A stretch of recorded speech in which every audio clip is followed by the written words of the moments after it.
"We succeeded by cutting out the useless employees who held us back," Jason declared from the stage, his voice booming through the conference hall. The crowd erupted in applause as cameras flashed around him. I sat frozen at table 12, watching our biggest launch event transform into my public execution. The irony wasn't lost on me. After 14 years of keeping this company compliant and profitable, I was being branded as dead weight. My name is Denise Holloway, and I'm 52 years old. For over a decade, I had been the chief financial officer at Virepoint Dynamics, a mid-sized manufacturing company based in Portland, Oregon. While others chased headlines and glory, I worked behind the scenes, ensuring our books were clean, our partnerships solid, and our compliance flawless. I wasn't the type to give flashy presentations or schmooze at networking events. I was the woman who made sure the numbers added up and the legal documents were bulletproof. But apparently, that wasn't enough for Jason Wexler, our new CEO who had swooped in 6 months ago with promises of modernization and growth. From day one, he made it clear that my methodical approach didn't align with his vision of a dynamic, forward-thinking organization. He wanted yes-men who would rubber-stamp his aggressive expansion plans, not someone who asked uncomfortable questions about inflated projections and questionable vendor agreements. As I watched Jason bask in the spotlight, describing our latest product line as revolutionary, I couldn't help but think about the unsigned audit report sitting in my office safe. The one that detailed discrepancies I had discovered just last week. The one I had refused to certify until we addressed the irregularities. Jason had brushed off my concerns, insisting we could clean up the details later. But I knew better. I had spent my entire career building a reputation for integrity, and I wasn't about to compromise it now.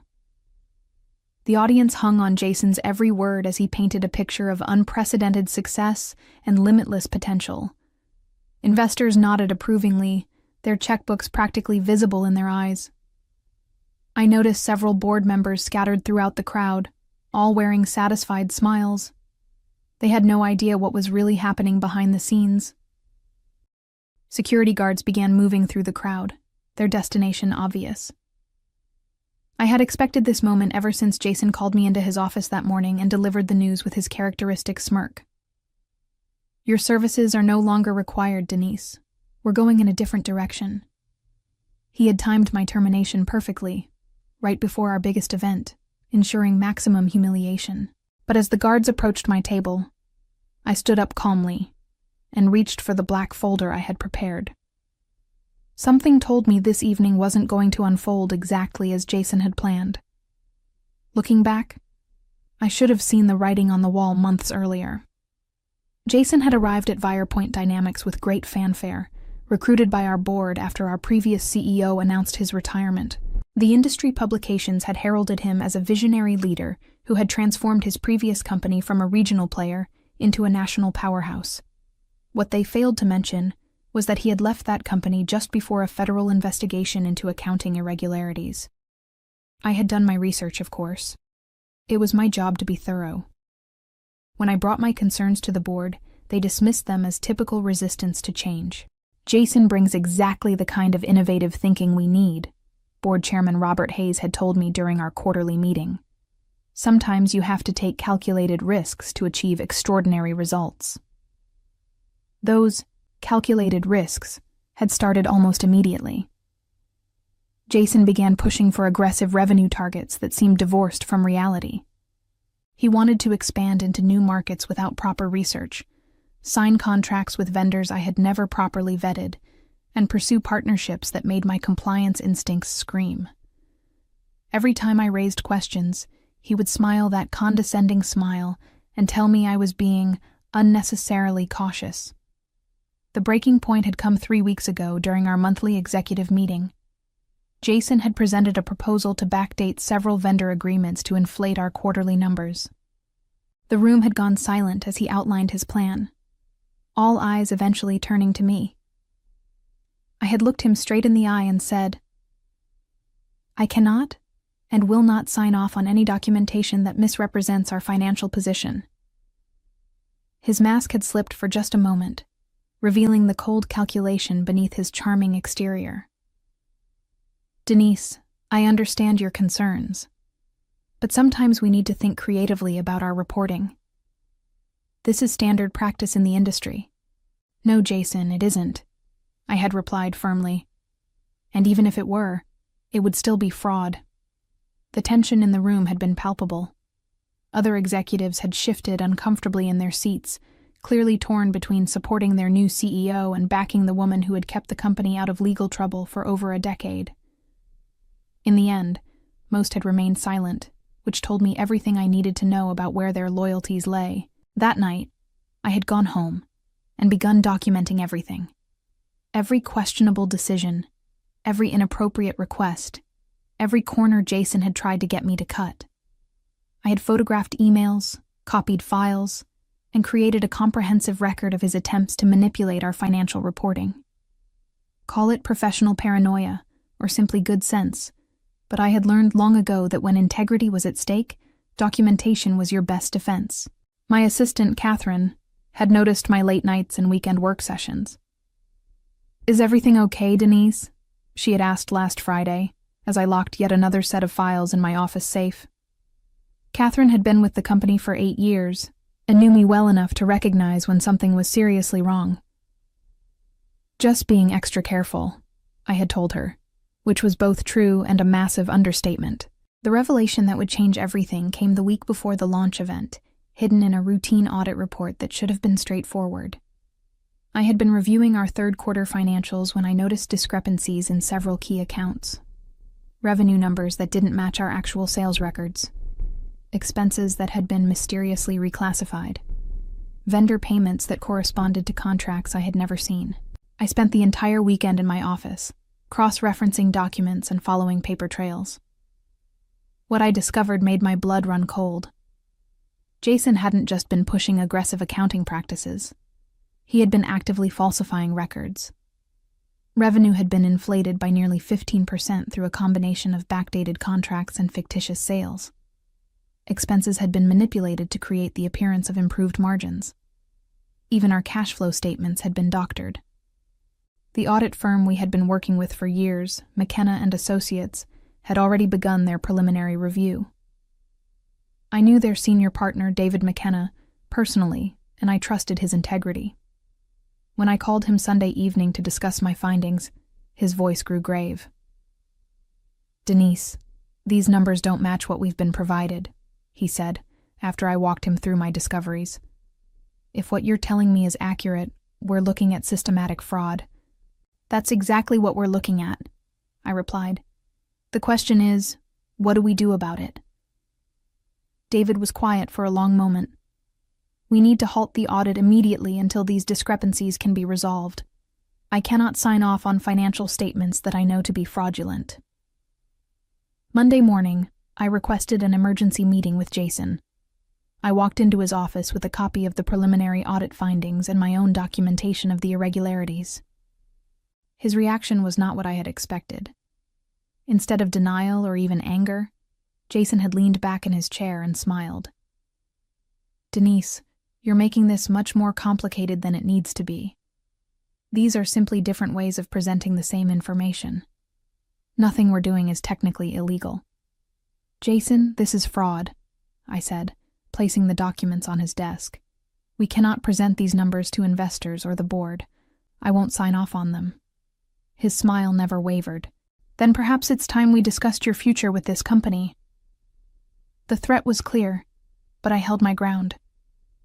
"Are you asking me to certify false financial statements?" "I'm asking you to be a team player." I stood up and gathered my documents. "Then I guess we have a problem." That conversation had sealed my fate, but it had also crystallized my resolve. Jason could fire me, humiliate me, even destroy my reputation. But he could not force me to compromise my integrity. As I prepared for what I knew would be my final week at Virepoint Dynamics, I made sure every piece of evidence was carefully preserved and organized. If Jason wanted to play hardball, I would be ready. The launch event would be the perfect stage for the truth to finally come to light. The evening of the launch event arrived with all the pomp and circumstance Jason had envisioned. The ballroom at the Everhart Hotel was decorated with Virepoint's corporate colors, and servers circulated with expensive wine and catered appetizers. Industry journalists mingled with potential investors, board members, and key clients. It was exactly the kind of high-profile gathering where Jason thrived. I arrived fashionably late, wearing my best black suit and carrying the folder that would change everything. Catherine had offered to attend with me for moral support, but I had declined. This was something I needed to do alone. As I entered the ballroom, I caught sight of Jason near the stage, surrounded by admirers and holding court like the consummate showman he was. The presentation began at 7 p.m. sharp. Jason took the stage with practiced confidence, his smile bright enough to power the entire hotel. He spoke passionately about innovation, market disruption, and Virepoint's bright future. The audience was captivated, hanging on his every word as he painted a picture of unprecedented growth and profitability. "Our third-quarter results exceeded all expectations," he declared, gesturing toward the large screen displaying our supposedly stellar financial performance. "Revenue is up 18% year-over-year, and our profit margins have improved significantly thanks to strategic operational improvements." I felt my stomach tighten as I watched him present the fraudulent numbers with such conviction. Several investors in the audience were nodding approvingly, clearly impressed by what they perceived as outstanding financial health. Board Chairman Robert Hayes beamed from his front-row seat, obviously pleased with his choice of CEO. Jason continued his presentation, outlining ambitious expansion plans and projected growth targets that were based entirely on the falsified financial foundation he had constructed. "We're not just growing," he proclaimed. "We're revolutionizing how this industry thinks about efficiency and profitability." Then came the moment I had been dreading and anticipating in equal measure. Jason's expression grew serious as he prepared to address what he called necessary organizational changes. "Success requires difficult decisions," he began, his voice taking on a more somber tone. "To achieve the results you see today, we had to eliminate inefficiencies and remove obstacles to progress. Sometimes that means parting ways with employees who are resistant to change or unable to adapt to new methodologies." The audience listened intently, clearly buying into his narrative of tough but necessary leadership decisions. I could see several investors nodding in understanding, accepting the premise that successful companies sometimes had to make hard choices about personnel. "We succeeded by cutting out the useless employees who held us back," Jason declared with renewed energy, his smile returning. The crowd erupted in enthusiastic applause, and I felt the weight of every eye in the room. Some attendees knew exactly who he was referring to, and I could feel their gazes burning into me. Security guards began moving through the crowd, their destination unmistakably my table. Jason had orchestrated this moment perfectly, public humiliation followed by physical removal, all in front of the people whose opinions mattered most to our industry. It was a masterclass in character assassination. But as the guards approached, I stood up calmly and began walking toward the stage. The crowd grew quiet, sensing that something unexpected was happening. Jason's smile faltered slightly as he noticed my movement, but he quickly recovered, probably assuming I was about to make some kind of desperate plea or emotional outburst. I climbed the steps to the stage with measured composure, my black folder clutched firmly in my hands. The ballroom had fallen completely silent, hundreds of eyes focused on the unfolding drama. Jason maintained his confident demeanor, extending his hand as if to shake mine in some gracious gesture of farewell. Instead, I handed him the folder. "Congratulations on your success," I said clearly, my voice carrying throughout the silent room. My tone was perfectly cordial, even warm, which seemed to catch him off guard. Without another word, I turned and walked off the stage, through the crowd, and out of the ballroom. Behind me, I could hear the murmur of confused voices as Jason opened the folder that would destroy everything he had built. The folder contained everything. 14 pages of meticulously documented evidence that would unravel Jason's carefully constructed web of deception. As I drove home through the Portland streets, I imagined him opening that black cover and seeing the first page. A cover letter from McKenna and Associates, stating their refusal to certify our financial statements, pending resolution of significant irregularities in reported revenue and expense allocations. The second section contained printouts of the original sales records alongside the doctored versions Jason had submitted for the quarterly reports. Side-by-side comparisons that made the inflation impossible to deny. Revenue that had been artificially boosted through backdated contracts with vendors who had confirmed in writing that they had never agreed to the terms being reported. Page 7 detailed the expense reclassifications that had been used to improve our apparent profit margins. Legitimate operational costs that had been moved to different categories or written off entirely to create the illusion of efficiency improvements. Every manipulation was highlighted and cross-referenced with the original documentation. The most damaging section came toward the end: email printouts. Jason's own words, demanding that accounting staff find creative solutions to revenue shortfalls, and instructing department heads to think outside the box when it came to expense reporting. His digital trail of pressure and intimidation, preserved in black and white. The final pages contained statements from 3 key vendors who had been contacted by Jason's team about backdating agreements. All 3 had refused and provided written documentation of those requests. One had even indicated that they were considering ending their relationship with Virepoint due to what they perceived as unethical business practices. By the time I reached my house in the suburbs, my phone was already ringing. Catherine's number appeared on the screen, but I let it go to voicemail. Then Robert Hayes called, followed by 2 board members I recognized.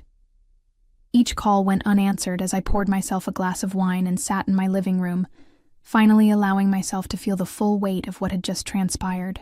The evening news was already running a story about disruption at a major Portland manufacturing company's launch event. While they didn't have details, they reported that several high-profile investors left abruptly following an unexpected interruption to the proceedings.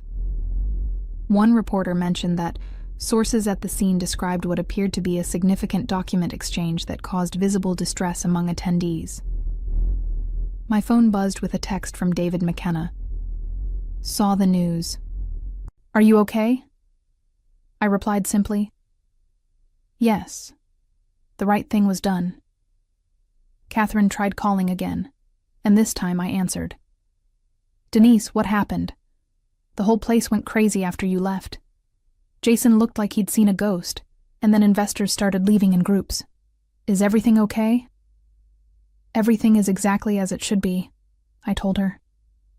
Jason finally got to see the real financial picture, instead of the fiction he'd been presenting. What do you mean? Catherine, you'll probably want to start looking for another position. Virepoint is going to face some serious challenges in the coming weeks. There was silence on the other end as she processed what I was telling her. Catherine was smart enough to read between the lines. Denise, what was in that folder? The truth, I said simply. Just the truth. After hanging up, I allowed myself a moment of satisfaction. For months, I had watched Jason manipulate numbers, pressure staff, and build his success on a foundation of lies. Tonight, that foundation had crumbled in front of the very people he had been trying to impress. The applause that had greeted his declaration about cutting useless employees would be the last celebration he would enjoy at Virepoint Dynamics. Wednesday morning brought the first wave of consequences. I woke to 17 missed calls and 43 text messages. The Portland Business Journal had somehow obtained details about the launch event and published an article titled Financial Questions Rock Virepoint Dynamics Following Executive Departure. While they were careful to avoid specific allegations, the implication was clear. Something significant had gone wrong. By 10 a.m., 3 major investors had formally requested emergency meetings with the board of directors. 2 others had sent letters indicating their intention to reevaluate their investment position, pending clarification of recent financial disclosures. The domino effect I had anticipated was beginning in earnest. Catherine called just before noon, her voice tight with anxiety. Denise, the office is chaos. Jason called an all-hands meeting this morning, but he looked terrible. He kept saying everything was under control, but nobody believed him.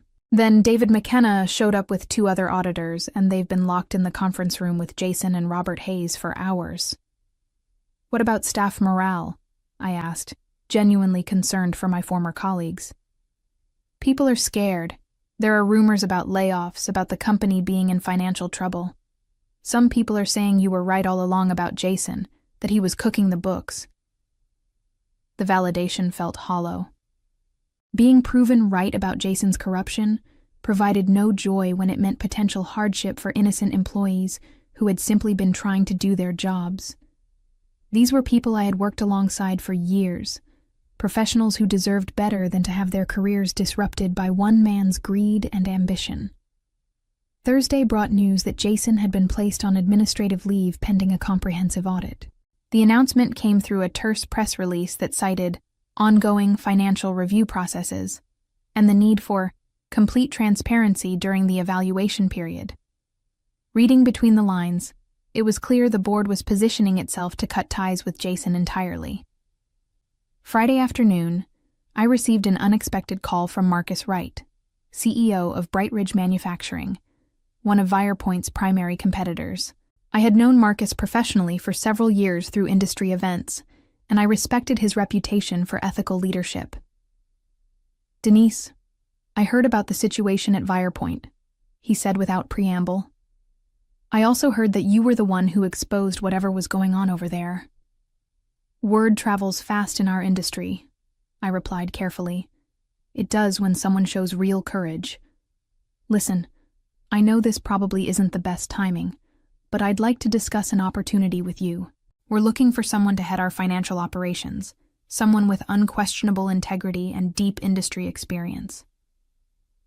The offer caught me off guard. In my focus on doing the right thing at Virepoint, I hadn't given much thought to what would come next for my career. The idea of joining a competitor, especially one with Bright Ridge's stellar reputation, was intriguing. "I appreciate the interest, Marcus, but I should probably let things settle down before making any major decisions." "Of course. But Denise, what you did took real guts. The whole industry is talking about it. There are a lot of people who respect what you stood up for." After hanging up, I realized that my professional reputation, which I had worried might be damaged by the confrontation with Jason, was actually being enhanced.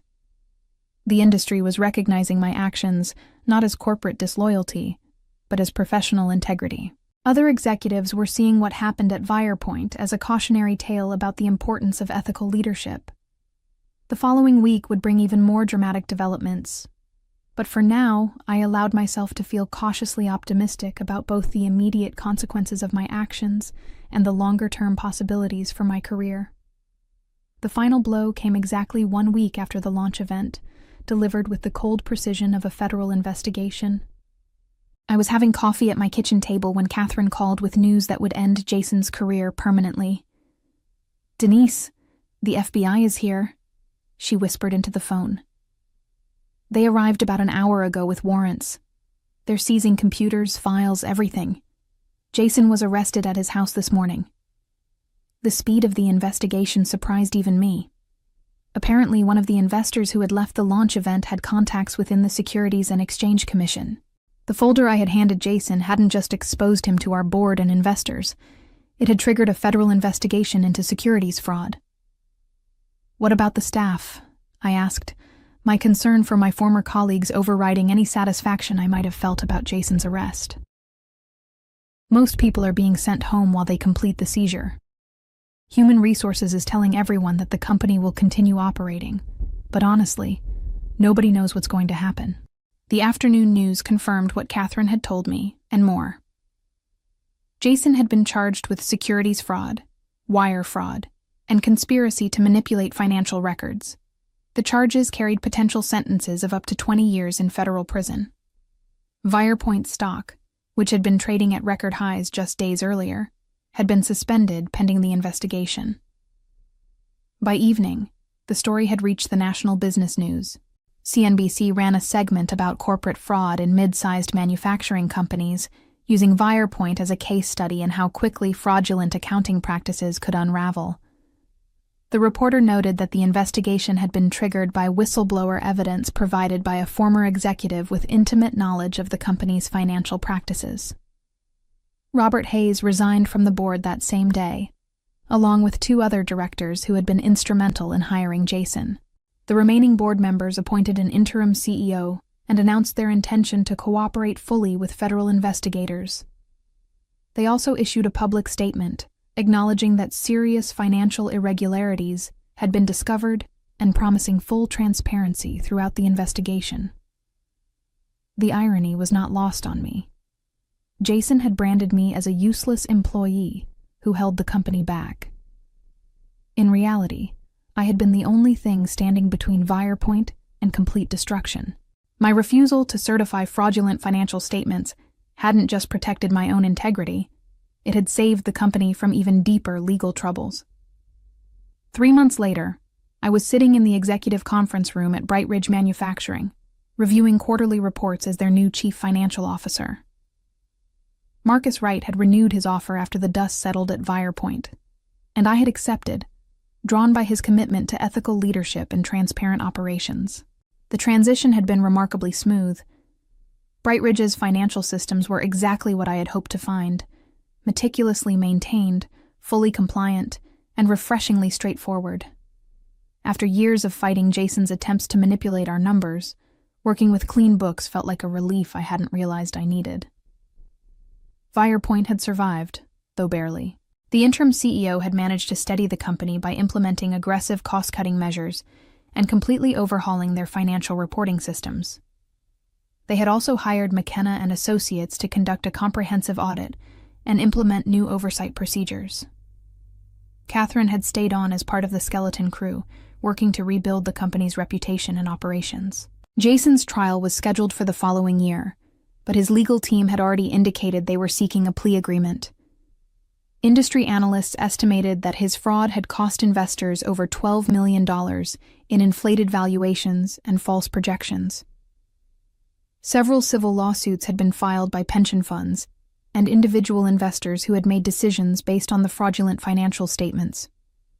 The case had become a talking point throughout our industry about the importance of financial oversight and the courage required to speak truth to power. I had been invited to speak at 3 conferences about corporate governance and ethical leadership, though I had declined all requests. I preferred to let my actions speak for themselves. As I reviewed Bright Ridge's impeccable financial records, I reflected on how dramatically my life had changed since that night at the Everhart Hotel. Sometimes doing the right thing came with a cost, but sometimes it led to opportunities better than anything you had imagined. My phone buzzed with a text from David McKenna. Saw the Bright Ridge announcement. Congratulations on the new position. The industry is lucky to have someone with your integrity in a leadership role. Looking back on the path that had brought me here, I felt a quiet satisfaction in knowing that sometimes justice and professional success could align perfectly.